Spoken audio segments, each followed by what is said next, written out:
बिहार विधानसभा चुनाव 2025 अभी से ही गांव से लेकर गलियों तक अब सरगर्मी तेज होने वाला है और अभी अगस्त का महीना चल रहा है, सितंबर अक्टूबर, ये 2 महीना अब पूरे बिहार भर में सरगर्मी काफ़ी तेज हो जाएगी और ये भी आकांक्षा है कि नवंबर में ये चुनाव कराए जाएंगे। निर्वाचन आयोग चाह रही है कि दशहरा, दिवाली और छठ पूजा के बाद पूरे बिहार भर में 3 चरण में बिहार विधानसभा चुनाव कराएंगे। फिलहाल हमारे साथ बातचीत करने के लिए जनता जनार्दन है। वो जनता जनार्दन जो हर एक 5 साल में सत्ता बदलने की पावर रखते हैं और सत्ता जब ये बदलते हैं तो उनको एहसास दिलाते हैं कि जनता के पास वो पावर होता है जो 5 साल में आपको वही जनता कुर्सी पे बैठाता है तो कुर्सी पे उतारना भी जानता है। हमारे साथ अररिया के कुछ जनता जनार्दन हैं, उनसे जानेंगे कि आखिर 5 साल में क्या कुछ काम हुआ। नीतीश सरकार जो कि लगातार, नीतीश की अगर बात करें तो 2005 से ही सरकार में बने हुए हैं और सत्ता किसी का भी हो, सरकार बनाने के लिए कोई भी जी जान लगाए, लेकिन नीतीश कुमार वो शख्स हैं जो कि बिहार की कुर्सी पर लगातार बैठते आ रहे हैं। अभी तक 9 बार मुख्यमंत्री बने हैं। हमारे साथ कुछ लोग हैं जनता जनार्दन, उनसे जानेंगे कि 5 साल में और आखिर इन जो 2005 से लेकर 2020, 2025 तक कार्यकाल रहा नीतीश कुमार में, इनमें क्या कुछ खास हुआ और कुछ सवाल होंगे इनसे हम पूछेंगे। क्या नाम है बाबा आपका? मोहम्मद जोहार। विकास हुआ अगर देखें अब 5 साल में या 2005 के बाद अभी तक देखें 25 तक कितना बदला है बिहार? बदला है कुछ? क्या बदला है चाचा?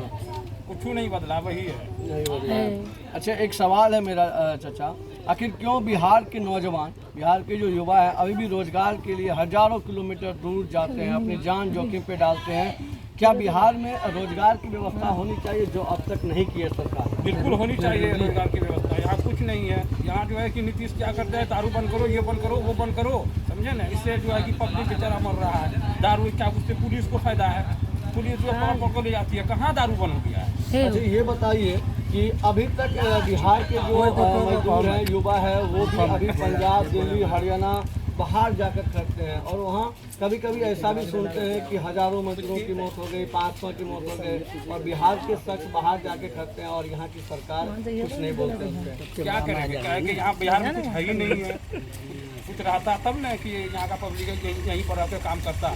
और जो बेचारे गरीब है, मजदूर हैं, वो क्या करेगा? वो जब उसको खाने के लिए नहीं मिलेगा तो वो दूसरा सुबह तो जगह करेंगे ना। अच्छा, एक और सवाल है, जब कोविड काल चल रहा था, पूरे देश भर में कोरोना चल रहा था, पूरे भारत की जनता हो या फिर बिहार की जनता हो, वो ऑक्सीजन और अस्पताल के लिए तरस रहे थे। उसी समय बिहार के स्वास्थ्य मंत्री मंगल पांडे 86 लाख का फ्लैट खरीदते हैं दिल्ली में। इस पर आपका क्या कहना है? तो क्या करेंगे? क्या जो मरने वाला था तो वो मर गया, वो भी क्या करें? ये सोचिए कि जनता ऑक्सीजन और अस्पताल से परेशान थे और स्वास्थ्य मंत्री फ्लैट किनने में दिल्ली में व्यस्त है।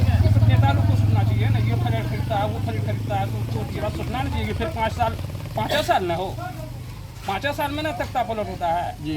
5 साल जो है ऐश करना है, कर लो, उसके बाद जो है फिर देखो कि क्या होगा। अच्छा, इस पर क्या कहना होगा कि बिहार में इस बार जो चुनाव होगा 2025 पे किस मुद्दा पे होगा? इस बार कौन जीत सकता है? विकास कौन जीतेगा? क्या मुद्दा होना चाहिए आपके पास? शिक्षा, रोजगार, क्या ऐसा मुद्दा है आपके पास? क्या मुद्दा होना चाहिए इस बार के चुनाव में? इस बार का विकास ये होना चाहिए कि नीतीश कुमार को बुरी तरीके से कुर्सी नहीं मिलनी। मेरा नाजुवक जो एक नई नई पार्टी बने हैं, युवा भी उसे पसंद कर रहे हैं। प्रशांत किशोर ने जन स्वराज बनाया, क्या लग रहा है कि उनको इस बार सीट आएगा पूरे बिहार भर में? 243 में लड़ेंगे। ये तो जनता ही बताएगी, हम और आप क्या बताएंगे। आपका क्या राय है, क्या प्रशांत किशोर इस बार सरकार बना पाएंगे या नहीं बना पाएंगे? ये तो सीधा कहना कि जनता चाहे वो बन भी सकता है। सकता है, उसको न चाहे भी ये तो साधारण बात है। अच्छा, बिहार की पॉलिटिक्स को अगर देखें तो बिहार की पॉलिटिक्स अगर लगभग 20-30 सालों से देखें तो लगभग नीतीश लालू के अदल में अदल बदल रहा है। क्या कहना चाहेंगे, ये बदलाव होगा या फिर नीतीश लालू ही सरकार में हमेशा बने रहेंगे बिहार में? जी नहीं, लालू की सरकार आएगी तो ज़रूर है कि फिर फैक्ट्री का भी कारोबार होगा। सारा दुनिया का जितना भी विकास है वो देख रहे हैं। नीतीश जी जो आज 9 साल 10 साल से रहे, वो पलट भलट करते ही रहे।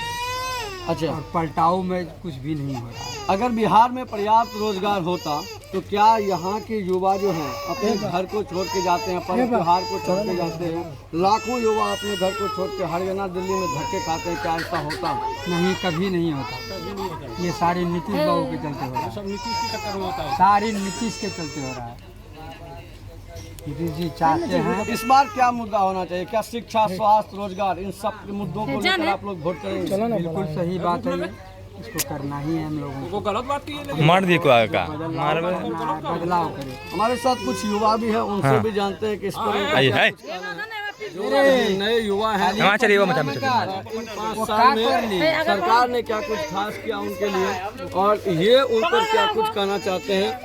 किसी भी राष्ट्र के योगदान में युवाओं का रोल अहम होता है। आइए इस युवा सबसे भी जानते हैं कि संविधान में कितना कुछ काम हुआ बिहार सरकार में, और आने वाले भविष्य में बिहार में किन मुद्दों पर चुना हुआ। क्या नाम है आपका भाई? मोहम्मद आसिफ। अच्छा, ये बताइए कि बिहार सरकार और नीतीश कुमार की अगर बात करें तो 2005 से नीतीश कुमार हमेशा कुर्सी पे बैठे आ रहे हैं। क्या आप लोग को अभी भी रोजगार के लिए दिल्ली, पंजाब, हरियाणा जाना पड़ता है? कुछ जाना पड़ रहा है। यहाँ पे रोजगार रहता है तो फिर इतनी परेशानी नहीं होती। अच्छा, बिहार सरकार ने शराबबंदी लागू किया था, क्या अभी आपके गांव में, मोहल्ले में दारू मिलता है? खुलेआम मिल रहा है, बस होम डिलीवरी होता है। होम डिलीवरी होता है? फोन कीजिएगा, आपको ला के घर पे पहुँचा के दिया जाएगा। ये बंद नहीं है कि गरीब के ऊपर डाका डाला गया है, अमीरों के लिए जो है। क्या सरकार का ये शराबबंदी बुरी तरह से फैला है? बिल्कुल सही है। अच्छा, एक नई पार्टी बनी हाल में, प्रशांत किशोर की जन स्वराज पार्टी। क्या लग रहा है कि इस बार कुछ सीट ला पाएगी प्रशांत किशोर की जन स्वराज? देखिए क्या कहते हैं, इसके जो है कि काम के ऊपर डिपेंड करता है। कैसे आप वोट गिराते हैं ना? बिल्कुल गिराते अच्छा, किन मुद्दों पे इस बार आप वोट करेंगे? जब मतदान देने आप पहुंचेगा नवंबर में, तो किन मुद्दों पर आप वोट करेंगे? क्या शिक्षा, स्वास्थ्य, रोजगार के मुद्दों के लिए वोट करिएगा, या फिर आप अपने जाति, पात, धर्म के हिसाब से वोट कीजिएगा? हमें जो है रोजगार और शिक्षा है, एजुकेशन और रोजगार, ये दो चीज़ इम्पोर्टेंट है हमारे लिए। ये दो चीज़ जो गवर्नमेंट कराएगी हम उनके साथ हैं। क्या करते हैं आप? बेरोजगार हैं। बाहर भी जाते हैं रोजगार के लिए? कहाँ गए हैं आप? कर्नाटक गए हैं, दिल्ली कर्नाटक चल जाते हैं? यहाँ से तो बहुत दूर है कर्नाटक। 4000 किलोमीटर दूर है। वहाँ दूर में जाके रोजगार करते हैं, तब घर में हमारे पानी पास नहीं है ना रोजगार, कारण यही है ना। अगर अब हमारे सोच पास सकते हैं ये बिहार के युवा है, ये रोजगार के लिए जाते हैं कर्नाटक, बेंगलोर। ये बता रहे हैं कि 4000 किलोमीटर दूर जाते हैं। सोच सकते हैं कि बिहार सरकार किस तरह से काम करती है। और बिहार में जब चुनाव होता है तो सभी नेताओं की बाढ़ होता है। हालांकि इस बार का जो चुनाव होगा ये किन किन मुद्दों पर होगा, हमारे साथ ये शख्स थे, क्या नाम बताया? आसिफ का कहना है कि इस बार का जो मैं मतदान करूंगा वो शिक्षा और रोजगार के नाम पे करूंगा। हमारे साथ और भी कुछ लोग हैं, उनसे भी जानेंगे कि इस पर उनका क्या कुछ कहना है, ये उनसे पूछेंगे। और हमारे साथ कुछ महिला वोटर्स भी है, उनसे जानते हैं कि शराबबंदी पर क्या कहना चाहेंगे। बिहार में दारू मिलता है? हमें की जाने के लिए क्या नाम है? हमार नाम से मौली दे। अच्छा, क्या क्या आवास मिला, शौचालय मिला, सब चीज मिलता है आपको? हमरा आर के कोनो शौचालय नहीं छै, नहीं आवास छै, कुछ नहीं मिला? कुछो नहीं। राशन मिलता है? राशन मिले छै। अच्छा, क्या नाम है आपकी? सबरी देवी। आवास सब मिला था? नहीं रोड, पुल, पुलिया ये सब बना? नहीं कुछ। अच्छा, इस बार का जो जाम तो पुल्ला देबे न करे छै, हम जाम डूबे छियै हमरा आर के। इस बार का जो चुनाव होगा किस मुद्दों पे चुनाव होगा? क्या इस बार जो आप लोग मतदान कीजिएगा नवंबर में जो चुनाव होगा, शिक्षा, स्वास्थ्य, रोजगार के नाम पे वोट करेंगे या जाति धर्म पे वोट करेंगे आप लोग? रोजगार मिलता है आपके बेटा को? पति जब बाहर जा, कहाँ करते काम आपके पति और बेटा सब? बेंगलोर बेंगलोर जाते हैं काम करने के लिए। इस बार क्या लग रहा है, इस बार बदलाव होगा? बदलाव होगा। वोट बनाए आप लोग? रोड बनल छै। तो चलिए, ये थी कुछ महिला वोटर्स, इसका साफ तौर पे कहना है कि मूड बना है और इस बार होगा बदलाव। तो इस बार बिहार विधानसभा चुनाव जो कि 3 चरण में कराए जाएंगे, यही आकांक्षा जताई जा रही है कि इस बार जो निर्वाचन आयोग है वो दिवाली, छठ पूजा यानी दशहरा, दिवाली, छठ पूजा के बाद पूरे बिहार भर में चुनाव कराए जाएंगे।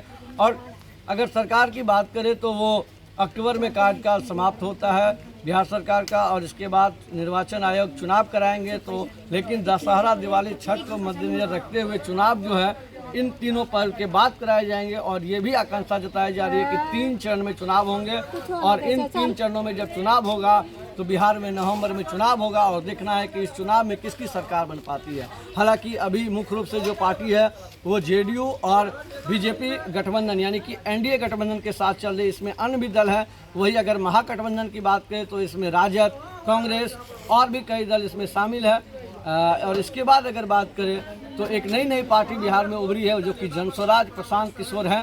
प्रशांत किशोर दिन रात लगे हुए अपने क्षेत्र में काम कर रहे हैं, पूरे बिहार भर में पदयात्रा कर रहे हैं और अभी भी वो जोर शोर से लगे हैं। क्या इस बार प्रशांत किशोर की जो पार्टी है जनस्वराज ये भी कुछ सीट लाएगी? इन सभी मुद्दों पर और बिहार के युवा और तमाम वोटर्स जा रहे शिक्षा, स्वास्थ्य, रोजगार, इन मुद्दों पे इस बार क्या वोट करेंगे ये सब पता चलेगा जब नवंबर में चुनाव होगा तो फिर रिजल्ट आएगा। फिलहाल हमारे साथ इस चैनल पे आप लगातार बने रहिए। हर एक विधानसभा क्षेत्र से हम आपको ग्राउंड रिपोर्ट से रूबरू कराएंगे और वहाँ की जनता से वहाँ की हकीकत को लेकर हम आपके साथ आते रहेंगे। और अगर आप इस चैनल पे नए हैं तो चैनल को फॉलो करना ना भूलें। धन्यवाद। दिलखुश झा, अररिया।